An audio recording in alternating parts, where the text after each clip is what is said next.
Newspaper छापता है, मुसलमानों के लिए पाकिस्तान है, जैन कहां जाएंगे। जिस तरह से उस वातावरण के अंदर हमें प्रताड़ित किया गया, दुखी किया गया, उस समय के अंदर जो डर का माहौल पैदा कर दिया गया। एक वस्तु याद रहे, सत्ता ये जिम्मेदारियां निभाने के लिए होती है, डराने के लिए नहीं। हमने 2 दिन अधिक कत्लखाने बंद रखने के सामने से प्यार भरी विनती की, इन निर्दोष पशुओं के लिए उसकी सजा हमको देश निकालेगी। भारत की संस्कृति पुकार पुकार करके कहती है, बचाने में धर्म होता है, मारने में कभी नहीं। भारत के जितने भी संत हैं, जितने भी शंकराचार्य हैं, जितने भी धर्मगुरु हैं या जितने भी धर्म ग्रंथ हैं, वो पुकार पुकार करके कहते हैं किसी को बचाइए तो आपकी सदगति है, वरना दुर्गति निश्चित है।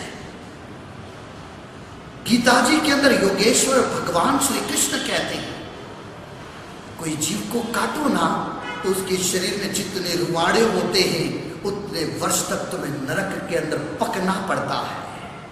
शिवाजी महाराष्ट्र की शान, भारत के शौर्य की शान, उनके आध्यात्मिक गुरु स्वामी रामदास, वो भी मांसाहार का पक्षधर नहीं करते थे, वो मना करते थे मांस नहीं खाना। मां जीजा माता, क्या उनका संस्कार था? छत्रपति शिवाजी के शौर्य का कारण क्या था? 14 तारीख को मुख्यमंत्री भाग्यशाली देवेंद्र फडणवीस जी हमारे दर्शनार्थ आए थे। बहुत सारे मुद्दों पर हमारी चर्चाएं हुई। उन्होंने कहा, गुरुदेव इस बॉम्बे के अंदर सभी धर्मों को लेकर के चलाया जाएगा, कोई भी धर्मावलंबियों को डरने की जरूरत नहीं है। हमने निवेदन किया, देवनार का कत्लखाना जिसको अद्यतन बनाया जा रहा है, जहां पर पशुओं को काटा जाएगा, मीट एक्सपोर्ट किया जाएगा, और इतना बड़ा खर्च जो अनावश्यक है, जिससे कर्ज बढ़ेगा। उन्होंने कहा एक्सपोर्ट के लिए यदि पशुओं को काटा जाएगा तो हम संपूर्ण प्रयास करके उन कत्लखानों को बंद रखने का पुरुषार्थ अवश्य करके आपको जल्दी से जल्दी सही रिजल्ट लाने का हम सार्थक प्रयास करेंगे।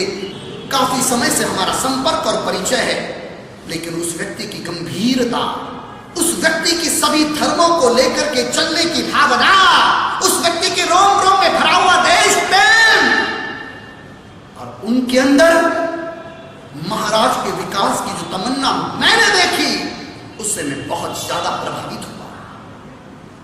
मैंने उनसे कहा, इस महाराष्ट्र और विशेष करके मुंबई के अंदर इतने सारे बच्चों को पढ़ने के लिए व्यवस्था नहीं है। बीएमसी के पास 1500 से अधिक स्कूल हैं, क्यों नहीं सुबह पेड स्कूल और दोपहर को फ्री स्कूल चलाई जाए और उनको पीपीपी मॉडल पर रिनोवेट करके बढ़िया कर दिया जाए, और 30 लाख बच्चे सुबह और 30 लाख बच्चे दोपहर को 60 लाख बच्चों का भविष्य बनेगा।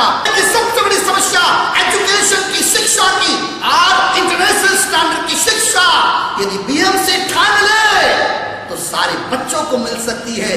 एक भी बच्चे को एडमिशन के लिए कतार में खड़े नहीं रहना पड़े, एक भी झोपड़पट्टी में रहने वाले बच्चे को बिना पढ़ाई के अपनी जिंदगी नहीं गुजारनी पड़े।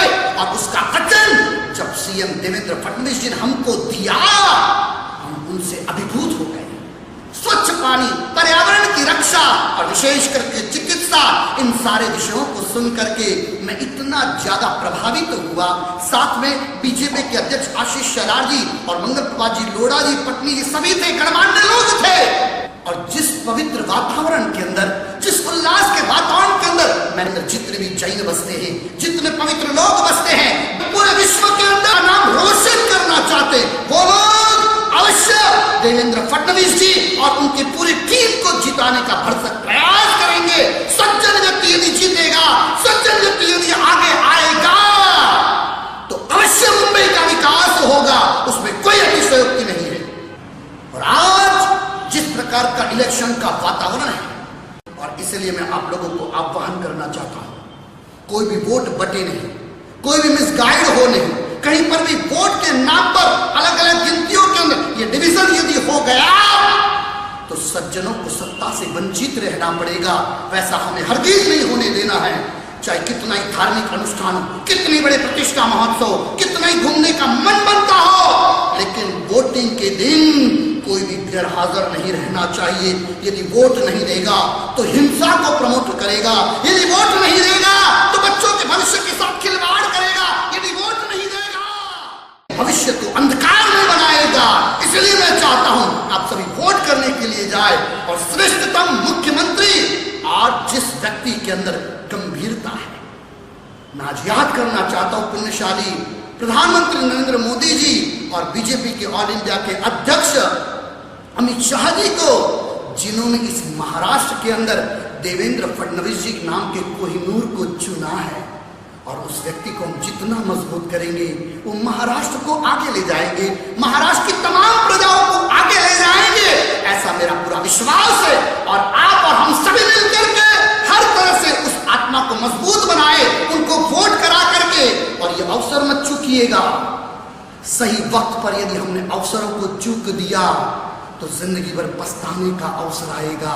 इसीलिए मैं सभी देश प्रेमियों को, सभी धर्मावलंबियों को आह्वान करना चाहता हूं, वेदांत निष्प्रिय और देश प्रेमी ऐसे पुण्यशाली को हम मजबूत करें, उन्हें विजयी बनाएं, वोट देने में प्रमाद न करें। यदि इस बात की गलती आने वाले भविष्य को अंधकार में बनाएगी। हम साधु हैं, हम निष्प्रिय हैं, हम किसी के पक्षपाती नहीं हैं। सारी पार्टी, सारे लोग हमारे हैं, हम उनके हैं, परंतु जहां पर नेतृत्व देने की बात आती है वो योग्य और गंभीर व्यक्ति को, निष्प्रिय और देश प्रेमी व्यक्ति को ही दी जाती है। एक माँ बाप के दो बच्चे हो, एक बहुत गंभीर, शांत, जवाबदारियों को निभाने वाला, और दूसरा नटखट, प्रेमाल और तूफानी। तो जवाबदारी सौंपने की जब बात आती है तो पिता और माता गंभीर बच्चे को अपनी जवाबदारी देते थे। आज महाराष्ट्र और विशेषकर भारत की आर्थिक राजधानी मुंबई और उसकी जवाबदारी तय करने का वक्त आ चुका है।